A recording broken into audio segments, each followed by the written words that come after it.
At Meridian Marketing, promotions were like gold dust. When our department had announced that the next senior marketing manager position would go to whoever delivered the best campaign proposal at Friday's board meeting, the entire office buzzed with nervous energy. I had been waiting for this chance for 2 years, watching less qualified people climb the ladder while I stayed stuck in my cubicle. This was my shot. For 3 weeks straight, I lived and breathed that presentation. I stayed until security kicked me out, came in early, and spent weekends at the office. My campaign concept was brilliant, a social media strategy targeting Gen Z consumers that could boost our clients' engagement by 40%. I had the data, the mock-ups, the budget breakdowns.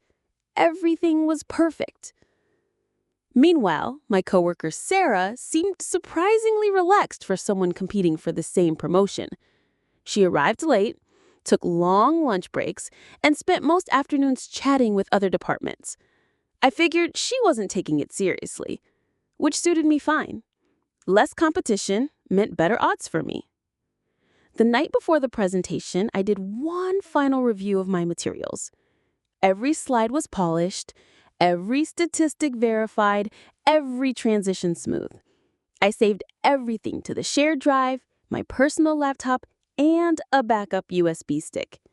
Years of working in corporate taught me to never trust technology completely.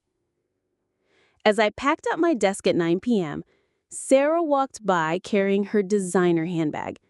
She glanced at my computer screen, still glowing with presentation slides, and smiled sweetly. "Good luck tomorrow, Jessica.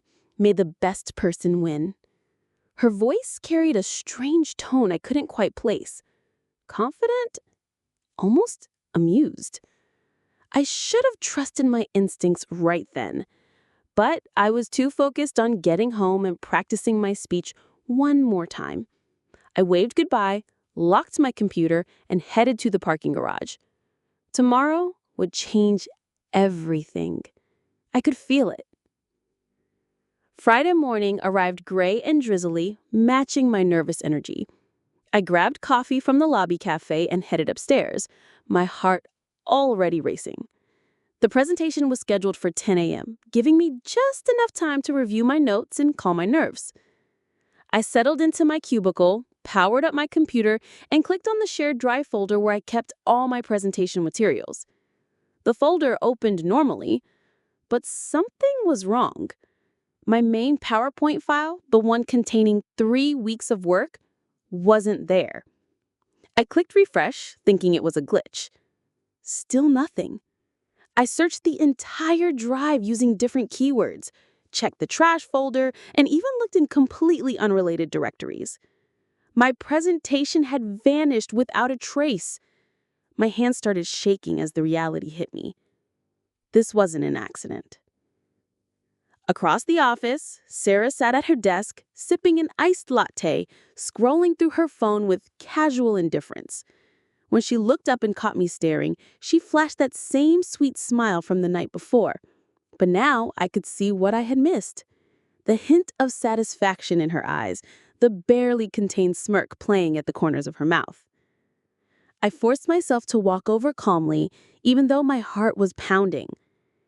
"Hey, Sarah, did you notice anything weird with the shared drive this morning? Some of my files seem to be missing." I kept my voice light, hoping she would just admit what she had done.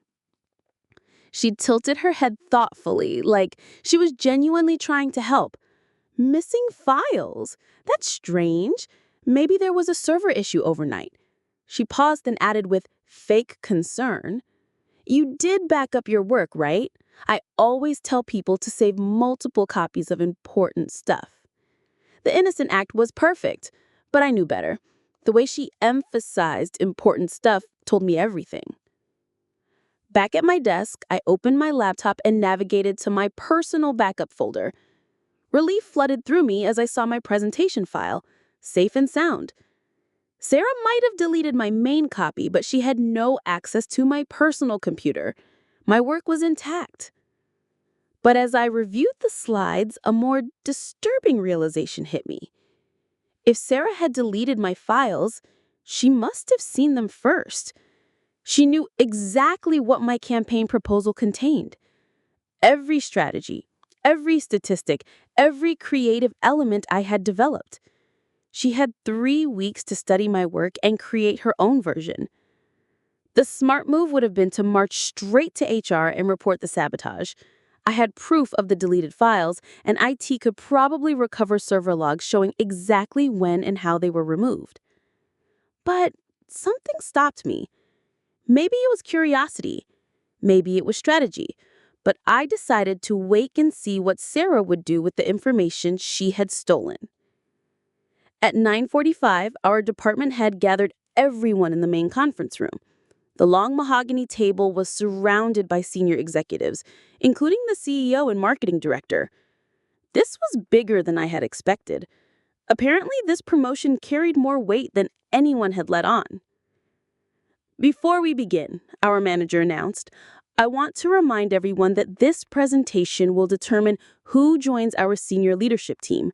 We're looking for innovation, strategic thinking, and the ability to deliver results under pressure. Who would like to present first? The room fell silent. Normally, I would have volunteered immediately, eager to get my pitch over with before nerves could sabotage me. But today, I stayed quiet, curious to see what Sarah would do. She had deleted my files for a reason, and I wanted to understand her game plan before revealing my hand. Sarah's hand shot up like she was back in elementary school. I'd be happy to go first, she announced confidently.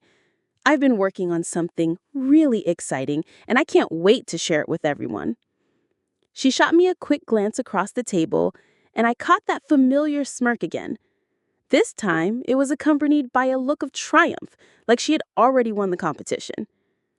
Everyone else probably interpreted her eagerness as enthusiasm, but I knew better. She was gloating. Wonderful, our manager replied. Sarah, the floor is yours. As Sarah stood up and walked to the front of the room, connecting her laptop to the projection system, I folded my arms and leaned back in my chair. Whatever she was about to present, I had a feeling it was going to be very familiar. The question was, how much of my work had she actually understood? Sarah's presentation began smoothly enough. Her slides had a professional design, clean fonts, and attractive color schemes. She spoke confidently about market research, target demographics, and engagement strategies. For the first few minutes, I started to wonder if I had misjudged the situation entirely. Then she began diving into specific campaign elements, and my suspicions were confirmed. The social media platform she recommended was identical to mine. Her budget allocation matched my calculations exactly. Even some of her phrasing sounded familiar, like she had memorized sentences from my notes. But as Sarah continued speaking, I noticed something crucial that she apparently had not. The version of my presentation she had stolen and studied was an early draft, one I had abandoned weeks ago when I discovered major flaws in the underlying data. The engagement rates she was citing were outdated, the demographic analysis was incomplete, and the budget projections were based on incorrect assumptions I had long since corrected. I watched Sarah's presentation with growing amusement as she confidently presented information I knew to be wrong. She claimed our target audience had a 60% engagement rate on Instagram, when recent studies showed it was actually closer to 35%. Her budget assumed advertising costs that were completely outdated, making her projections unrealistically optimistic. The executives around the table were taking notes, but I could see confusion creeping into their expressions. Our marketing director frowned at one of Sarah's charts, clearly recognizing that something didn't add up. The CEO glanced at his watch, then back at the screen, his attention starting to wander. Meanwhile, Sarah continued her presentation with unwavering confidence, completely unaware that she was digging herself into a deeper hole with every incorrect statistic. She had memorized my old work without understanding it, and now she was presenting it as gospel truth to people who actually knew better. As Sarah wrapped up her presentation, the room fell into an uncomfortable silence. Usually, presentations ended with polite applause and a few follow-up questions. Instead, the executives exchanged glances with each other, clearly unsure how to respond. Finally, our marketing director cleared her throat. "Sarah, these engagement numbers seem quite high. Where exactly did you source this data?" Her tone was diplomatic but skeptical. Sarah's confident facade cracked slightly. "Oh, I've been researching this for weeks. It's all based on the most current industry reports." She gestured vaguely at her laptop screen, as if the source of her information was self-evident. "But these Instagram engagement rates," the CEO interjected, "they seem inconsistent with what we've been seeing across our other campaigns. Are you sure about these figures?" I watched Sarah's face carefully as she struggled to answer questions about research she had never actually conducted. "I'm confident in my research methodology," she said, but her voice had lost its earlier authority. She shuffled through her notes, looking for backup information that didn't exist. "These numbers represent the latest trends in social media engagement." Our department had leaned forward, studying the projected slides more carefully. "Can you walk us through how you calculated the ROI projections? The math seems optimistic given current advertising rates." Sarah's pause lasted several seconds too long. "Well, I factored in various cost-saving strategies and efficiency improvements," she replied vaguely. It was clear she had no idea how to defend numbers she had simply copied from my outdated draft. The room grew more uncomfortable with each non-answer. I could see doubt spreading across the executives' faces as they realized Sarah couldn't explain the foundation of her own proposal. She had presented confidently, but she lacked the deep understanding needed to defend her recommendations under scrutiny. When Sarah finally sat down, the polite applause was barely audible. The executives looked disappointed, some even confused about what they had just witnessed. Our manager glanced around the table, then settled his gaze on me. "Jessica, I believe you also prepared a presentation on social media marketing strategies. Would you like to share your proposal with us?" This was the moment I had been waiting for. I could have jumped up immediately, eager to show off my superior research and correct all of Sarah's mistakes. Instead, I took a measured approach, pausing thoughtfully, as if considering whether my work was ready for such an important audience. I did prepare something, but honestly, after hearing Sarah's presentation, I'm wondering if my approach might be too different from what you're looking for. I took a more conservative stance on engagement projections and advertising costs. The marketing director's eyebrows raised with interest. "Conservative how?" "Well," I continued, still appearing hesitant, "my research suggested that current Instagram engagement rates are closer to 35% for our target demographic, not 60%. And advertising costs have actually increased significantly in the past 6 months, which would affect budget projections pretty dramatically." I could see the executives nodding along with my corrected statistics. These were numbers they recognized from their own experience. Meanwhile, Sarah was looking increasingly uncomfortable as she realized I was systematically dismantling the foundation of her presentation. "That sounds much more realistic," our CEO commented. "Would you mind sharing your full analysis with us?" I reached into my laptop bag and pulled out a USB drive, holding it up for everyone to see. I always keep backups. "Let me show you what I found." As I stood up and walked to the front of the room, I caught Sarah staring at me with a mix of shock and growing panic.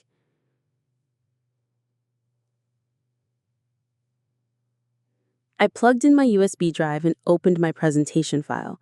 The contrast with Sarah's work was immediately obvious. Where her slides had been stylish but shallow, mine were comprehensive and detailed.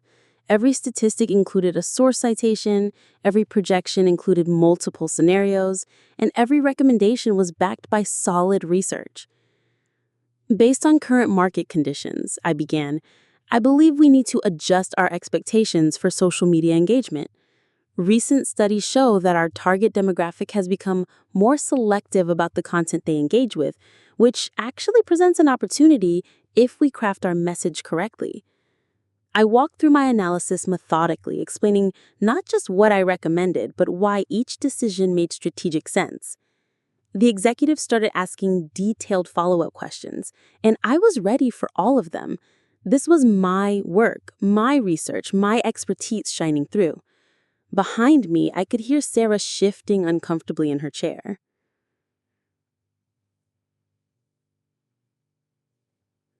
As I continued my presentation, the energy in the room completely transformed. The executives were leaning forward, taking detailed notes, and asking increasingly sophisticated questions about implementation strategies and measurement techniques.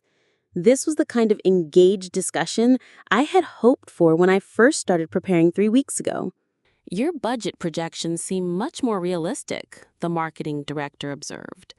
How did you account for the seasonal fluctuations in advertising costs? I clicked to my next slide, which showed a detailed breakdown of quarterly cost variations. I analyzed data from the past 3 years and identified consistent patterns in pricing. By timing our campaign launches strategically, we can reduce costs by approximately 15% while actually improving reach. The CEO nodded approvingly. Now that's the kind of strategic thinking we need in senior leadership. From the corner of my eye, I saw Sarah slumping lower in her chair, finally understanding just how thoroughly she had misunderstood my original work. When I finished my presentation, the applause was genuine and enthusiastic. The executives immediately launched into a detailed discussion about implementation timelines, resource allocation, and success metrics. It was exactly the kind of strategic conversation I had been preparing for throughout my entire career. "Jessica, this is impressive work," our department head said. "How long did it take you to compile this analysis?" "About 3 weeks of intensive research," I replied honestly. "I wanted to make sure every recommendation was based on solid data rather than assumptions." As the meeting began to wrap up, I noticed Sarah gathering her papers with shaking hands. Her face had gone pale and she was avoiding eye contact with everyone in the room. The confident woman who had volunteered to present first had completely disappeared. Our manager stood up to address the group. "Thank you both for your presentations. We'll be making our decision within the next few days." After the executives filed out of the conference room, Sarah cornered me by the elevator bank. Her earlier confidence had been replaced by barely contained fury, and her voice was low and dangerous. "You set me up," she hissed, glancing around to make sure no one else could hear us. I pressed the elevator button and waited calmly for it to arrive. "That's interesting. I thought you set yourself up when you deleted my files from the shared drive." Sarah's face flushed red. "I don't know what you're talking about." "Sure you don't," I said as the elevator doors opened. I stepped inside and turned to face her. "Next time you want to steal someone's work, maybe make sure you understand it first." The doors closed on her shocked expression. That afternoon, I was back at my desk trying to focus on routine tasks when I overheard a conversation from the break room. Sarah was talking to Marcus, one of our graphic designers, in a voice that carried further than she probably intended. "I can't believe she had that backup ready. I deleted her main files and she still managed to—" She stopped mid-sentence, and I heard the sound of footsteps approaching the break room entrance. When I looked up from my computer, Sarah was standing in the doorway, staring directly at me with wide, panicked eyes. She had just confessed to sabotage within earshot of at least 3 other coworkers. Marcus glanced between Sarah and me, clearly confused about what he had just heard. The other people in the break room had also gone silent, sensing the sudden tension. Sarah opened her mouth as if to say something, then closed it again and hurried back to her desk. The next morning, I found an email waiting in my inbox with a subject line that made my heart race: Workplace Conduct Investigation. The message was from our HR director, requesting that both Sarah and I attend a meeting at 2 p.m. to discuss recent concerns regarding data security and professional conduct. I printed the email and read it again carefully. Someone had obviously reported what they heard in the break room yesterday, and now HR was getting involved. This was exactly what I had hoped would happen. Not because I wanted Sarah to get in trouble, but because I wanted the truth to come out through official channels rather than office gossip. That afternoon, I was back at my desk trying to focus on routine tasks when I noticed Sarah was nowhere to be seen. Her desk was empty, and according to the reception desk, she had called in sick. Running scared, I thought to myself, but she couldn't avoid HR indefinitely, especially not when they had already scheduled the meeting. At exactly 2 p.m., I knocked on the HR director's door. Miss Chen welcomed me in and gestured to one of two chairs positioned in front of her desk. The other chair remained empty. Sarah called this morning to request that we reschedule this meeting. She claims to have a family emergency. However, given the seriousness of the allegations, I decided to proceed with speaking to you first. She opened a folder on her desk and pulled out several printed documents. We've received reports that there may have been unauthorized access to shared files and potential sabotage related to Friday's presentation. Can you walk me through what happened from your perspective? I took a deep breath and began explaining the entire sequence of events, from my missing presentation files to overhearing Sarah's confession in the break room. Miss Chen listened carefully as I described everything that happened, taking detailed notes and asking clarifying questions. When I finished, she leaned back in her chair and studied the documents in front of her. "We've already begun investigating the technical aspects of your complaint," she said. "Our IT department pulled server logs from the shared drive, and the results are quite conclusive. Your presentation files were deleted at 2:15 a.m. on Thursday night, accessed from Sarah's user account." She showed me a printout of the server activity, highlighting the relevant entries. There it was in black and white, proof that Sarah had accessed my files in the middle of the night and deliberately deleted them just hours before our presentation. Additionally, Ms. Chen continued, we have statements from 3 coworkers who overheard Sarah admitting to deleting your files. Marcus has provided a written account of the conversation he witnessed in the break room. Based on the evidence we've gathered, this appears to be a clear case of workplace sabotage and potential intellectual property theft. These are serious violations of company policy that warrant immediate disciplinary action. She closed the folder and looked at me directly.